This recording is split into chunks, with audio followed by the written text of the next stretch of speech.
ચલો ફોર્મમાં ભરવાનું ચાલુ કરશું હવે.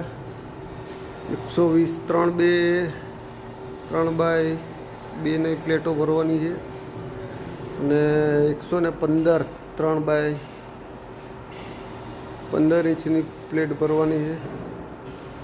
આપણે એકલાને ભરવાની છે ગાડીમાં તો સારું સમય બહુ લાગે છે, 1 કલાક ભરતા થાય છે, તો હવે ભરવી તો પડશે.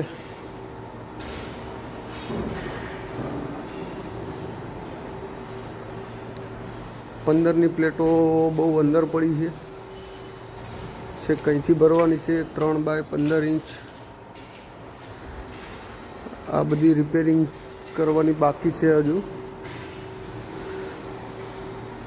ચલો ત્યારે હવે ભરવાનું ચાલુ કરી.